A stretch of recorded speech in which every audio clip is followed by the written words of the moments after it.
அனைவருக்கும் கணித வணக்கம். இப்போ பார்க்க போகிற கணக்கு 6ஆம் வகுப்புக்குரியது முதல் பருவம். பயிற்சி 1ல் 11ல் முதல் கணக்கும் 2வது கணக்கையும் பார்க்க போகிறோம்.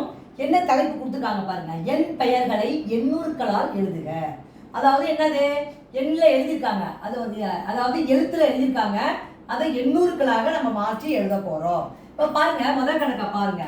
2,30,51,980 அப்படின்னு சொல்லி கொடுத்துருக்காங்க.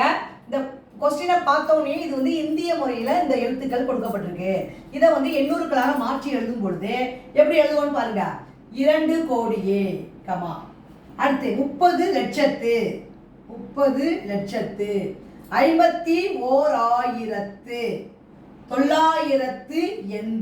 அவ்வளோதான் ஆன்சரு. இப்போ என்ன செஞ்சுருக்கோம், இது இந்திய எண் முறையில் நம்ம ஏற்கனவே படிச்சிருப்போம். ஆலாக்கோ 3 ஒரு மந்திரத்தை சொல்லி கொடுத்துருக்கேன். ஆலாக்கோ இந்திய எண் முறையை பொறுத்த வரைக்கும் 3 2 2. அதாவது என்ன அர்த்தம், 1 10 100 1000 10,000 லட்சம் 10 லட்சம் கோடி. அப்போ 2 கோடியே 30,51,980 இதான் வந்து முதல் கணக்குக்குரிய விடையாகும். அடுத்து 2வது கணக்கை பார்க்க போகிறோம். அதே பயிற்சியில் உள்ள 2வது கணக்கு 66 மில்லியன் கொடுத்துட்டாங்க.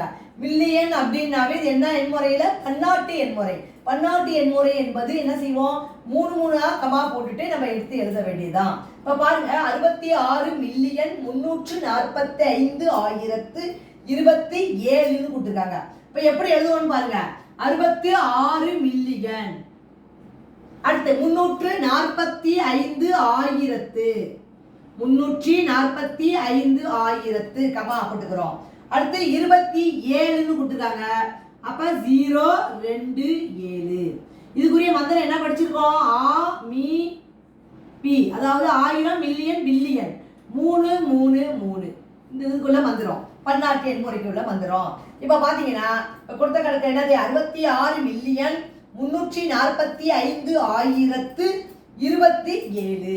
இப்படிதான் வந்து நம்ம கமா போட்டு 3 கமா போடணும். போட்டு இந்த கணக்கை வந்து கூடிய விடையை வந்து நான் இப்ப எழுதியிருக்கேன். புரிஞ்சுங்களா?